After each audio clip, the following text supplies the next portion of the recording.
My parents told me I was a bit of a handful.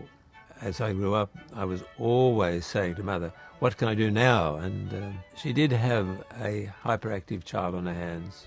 It was very exciting being able to do things in Dad's pharmacy, and I think he encouraged me. I would love to experiment with all the pharmaceuticals that he had, and I could see how much his hearing loss affected him in many ways. People did want certain things, and they wouldn't always speak it in a loud enough voice for Dad, so he'd ask them to speak up loudly so all the people in the shop could hear, and they were embarrassed. And I learned at an early age that I wanted to help people who were profoundly deaf. This grant will be used for one of our research projects to help us develop an artificial ear. We hope to implant this artificial ear into children who've got very severe deafness, and this will stimulate their inner ear and produce hearing artificially. We want to place a small, compact artificial ear beneath the skin and use telemetry or radio telemetry to bring the speech signals to the patient so that they're not inconvenienced by having electrodes outside the skin. Unless the Victorian Hospitals Association, the Victorian Hospital Association withdraws a plan to cut doctors' wages. Withdraws a plan to cut doctors' wages. So nothing has changed. We had to work closely with Cochlear Limited, who developed an electrode system suitable for using in children, and the magnets used to get them in place.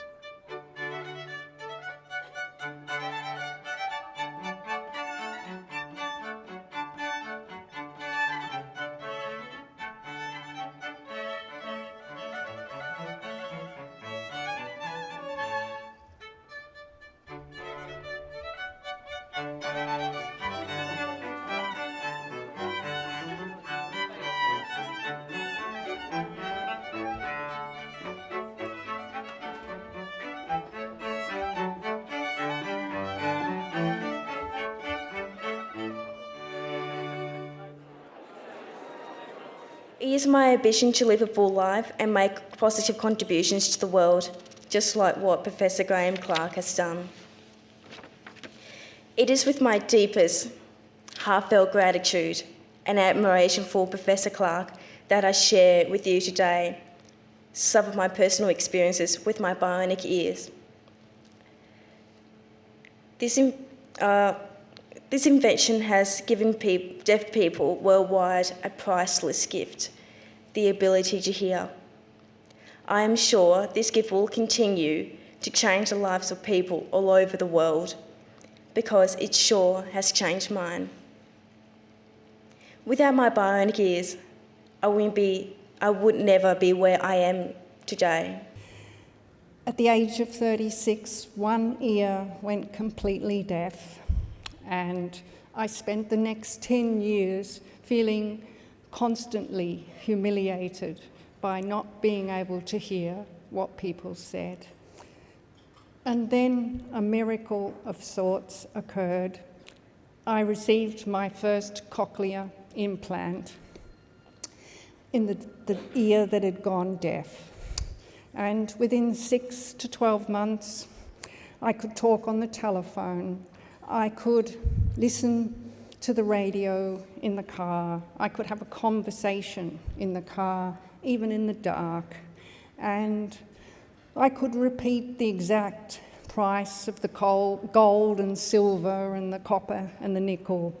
And I could accept invitations to give keynote presentations at large international conferences. So my life did a complete about-face. And now, with 2 cochlear implants, I go to noisy restaurants like tonight, and I actually enjoy the conversation. Sometimes I hear a comment that my normal hearing friends and colleagues don't hear. And as I age, I have something that most people don't have. I have a quiet reassurance that my hearing will always be good.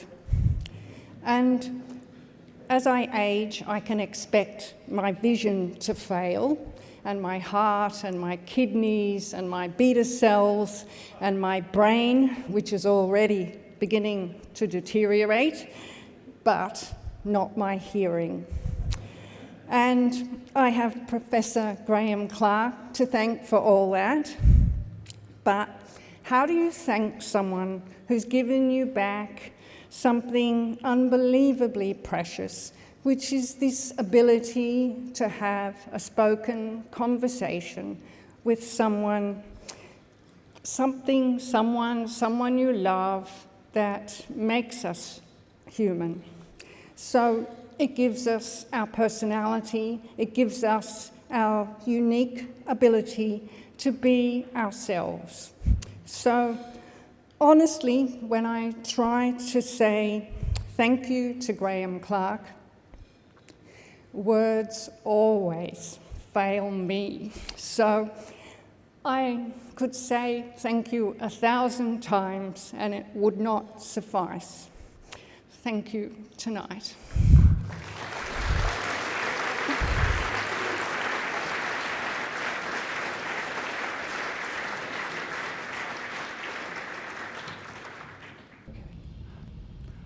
Graeme Clark is a genuine Australian hero.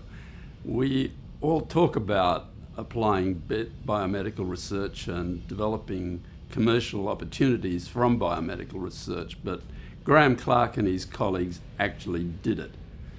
The founding of Cochlear is a major event for Australia, and along the way, of course, they've also helped enormous numbers of people across the world to hear properly. This has to be one of the great achievements of our science.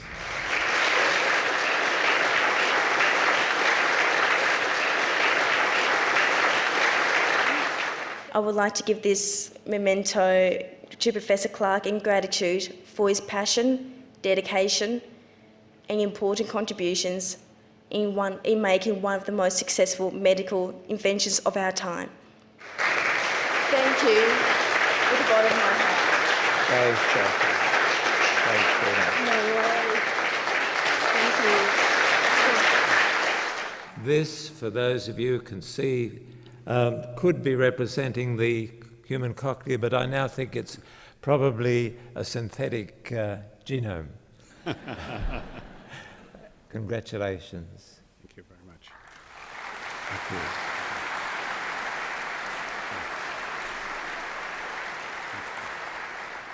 So thank you very much for that very generous introduction, and thank you all for coming. I'm especially honored to be here because Graeme Clark is one of my personal heroes. I think his accomplishment is something that is going to have a huge impact, not just, as you'll see in my talk, on the bionic ear, but on prostheses for other sensory systems, and also for really enhancing what it is that nature has provided us, which is the most complex device in the known universe. But it's with great pleasure that I present you with the Graeme Clark Oration Award. In appreciation of your time and effort in delivering this oration, I'd like to present you a memento. It is a universal symbol with a little imagination, could be seen as a cochlear implant, but it could also be a chromosome in a fruit fly or just a beautiful shape. May I present it to you with our great gratitude indeed.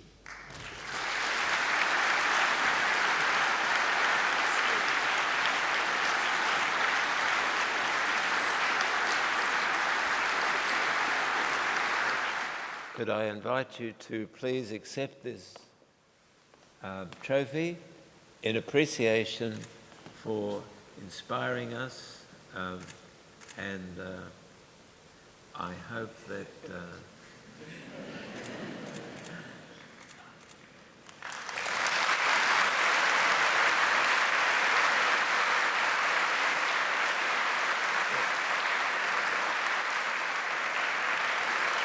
this trophy is not only a work of art, but it's a replica of the human inner ear.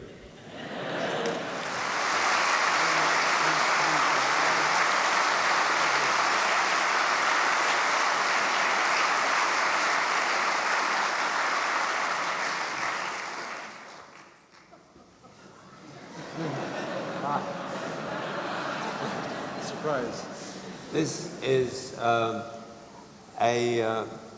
artistic representation of the human cochlea, big as the nail on your little finger, but it's absorbed my interest for 47 years. Please accept this with our great appreciation, and it's been an honour to have you, with our very best wishes and all the very best. Thank you so much. Thank you so much. On behalf of the Convergence Science Network, it is an honour to present you this award in recognition of your oration and achievements. It is modelled on the cochlea, a wonderful sense organ.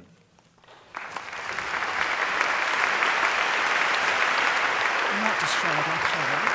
It's a beautiful object. Don't drop it. I won't drop it.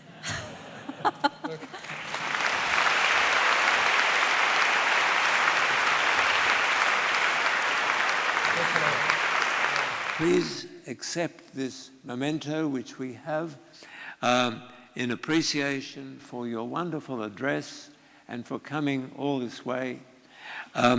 It is a replica of the inner ear, which we implant on a regular clinical basis, and I hope will be the basis for future developments in mental illness. Thank you so much. Thank you.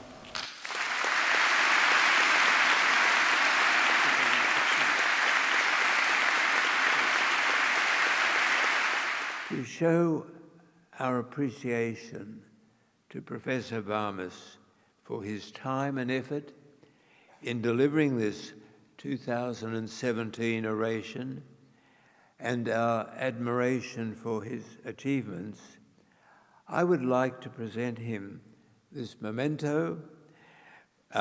It's a large-scale replica of the human cochlea, and it too required 5 eyes to translate its function into an implanted device, a cochlear implant developed so effectively by Cochlear.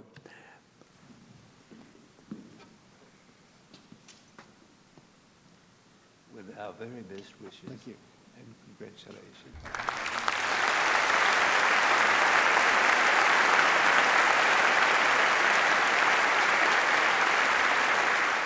As a mark of our appreciation, I would like to present you a token of our appreciation. This is a model of the human cochlea, a little larger than normal, and it also represents an interaction between medicine and engineering, and we hope that nanomedicine will make it even possible to have near normal hearing with bionic ears, bionic eyes, and many other advances. So thank you once again. It was exciting, and I'm really excited. Thank you. Thank you so much, Graeme.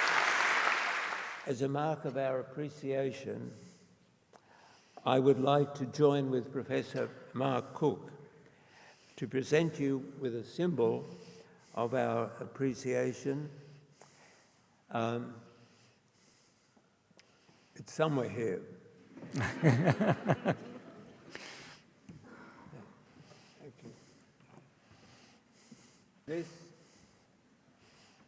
is a symbol. It represents the human cochlea, a little larger, and it's in honour of your wonderful presentation, and we hope and assured that your remarkable work will continue for many years. Thank you so much for coming. Thank you. Thank you.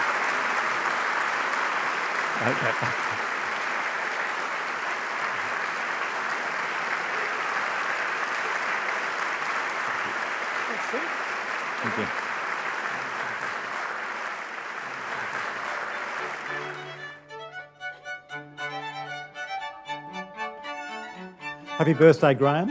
On behalf of everyone at Cochlear, I want to wish you a happy and safe 85th birthday. I also want to thank you for your lifetime of dedication to helping people with hearing loss.